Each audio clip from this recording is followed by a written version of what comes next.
malam ini saya akan sedikit menyampaikan apa yang saya tahu terkait golok ya. Nah, mengecek ketajaman golok sembelih ya. Cara mengecek seperti apa sih? Apakah golok saya sudah tajam, sudah layak untuk dipakai menyembelih atau tidak gitu ya. Karena kan ketajaman itu beda untuk sembelih, untuk tebas, lalu untuk iris-iris bawang, iris-iris tempe gitu ya. Tingkat ketajamannya beda-beda. Nah, karena saya jagal gitu ya, tahunan, walaupun tahunan, saya sedikit tahu banyak tentang bagaimana standar ketajaman golok untuk dipakai menyembelih gitu ya. Jadi ada dua. Kalau di rumah kita ngecek ketajaman golok atau pisau itu, banyak media yang bisa kita pakai. Banyak sekali sekarang berkembang ya di dunia perbilahan. Itu ada pakai kertas, yang paling standar pakai kertas. Itu yang dianjurkan oleh dokter hewan. Dari dokter hewan dari IPB, ada dokter Supratikno ya. Jadi kita diajarkan bagaimana sih ketajaman standar golok untuk sembelih, memakai kertas. Lalu ada lagi memakai tisu, dia memakai tisu. Ada lagi memakai kantong kresek atau lain-lain. Ya, mungkin kita pakai yang kita dapatkan ilmunya dari dokter hewan, standar di rumah. Ya, standar di rumah. Bagaimana cara mengeceknya dengan media yang ada, yaitu pakai kertas standar SKKNI, pakai kertas. Nah, seperti ini contohnya. Jadi kertas HPS kita pegang di ujung, lalu kita tebas ujung satunya ya. Nah, kalau dia terpotong dengan mulus ya, tidak ada tidak ada kasar-kasar di sini bekas sayatannya, maka dia sudah tajam. Artinya golok ini sudah layak untuk dipakai menyembelih. Itu tingkat ketajaman. Lalu bagaimana cara mengecek golok ini dari pangkal sampai ujung sudah tajam semuanya, gitu ya?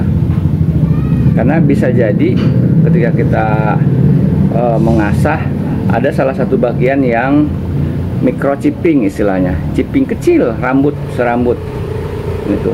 Nah, itu bisa menjadi masalah ketika proses penyembelihan.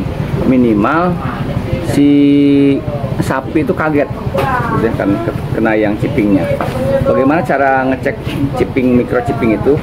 Kita sayatkan pelan-pelan di kertas seperti ini ya. Kalau ada chipping akan berhenti. Kalau chipping akan berhenti ya. Nah, berarti ini sudah mulus. Kalau tadi bagaimana tingkat ketajaman, kalau ini saya perlahan ini mengecek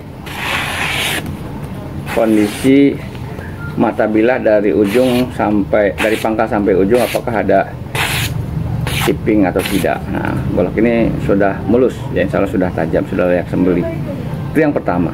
Yang kedua, ini lebih sulit, mengecek ketajaman di kantong kresek ya. Kantong kresek ya, kresek ini sudah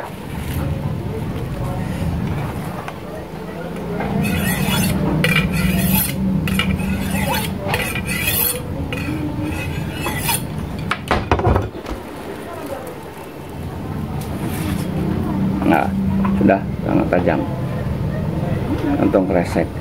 Lalu yang lain mungkin ada juga pakai botol gitu ya. Itu kalau di rumah kita santai, memang kita persiapkan segala sesuatunya.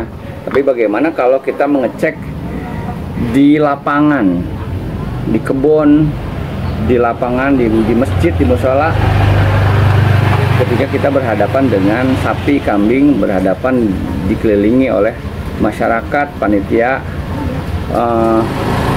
Bagaimana ngeceknya? Kita nggak ada kertas di situ, nggak ada asahan. Nah, orang tua dulu mengajarkan bahwa kita mengecek pakai yang ada di tubuh kita. Yang pertama, orang tua dulu biasanya mengajarkan kita mengecek ketajaman bilah itu di kuku, ya, di kuku. Bagaimana caranya? Ini kuku, kita taruh bilah kita di kuku, berdirikan. Kalau dia berhenti, berarti sudah tajam. Artinya bilah kita masuk ke dalam kuku. Tapi kalau meleset, berarti dia belum tajam. Nah, bukan begini, naruhnya bukan begini, tapi berdiri gini, ya. Kalaupun meleset, dia akan kemakan kukunya, akan kemakan, sisa kukunya akan kemakan. Yang kedua, di bulu, ya, di rambut atau di bulu kaki atau bulu tangan, gitu ya. Di rambut, kalau di rambut begini, ya, ditaruh, didirikan. Kalau dia jatuh, berarti belum tajam. Tapi kalau diam, ya, berhenti, dia sudah tajam. Atau dia jatuh dengan menyayat pisaunya, si rambutnya ke bawah, berarti itu sudah tajam, berarti dia memotong rambut itu sendiri, ya.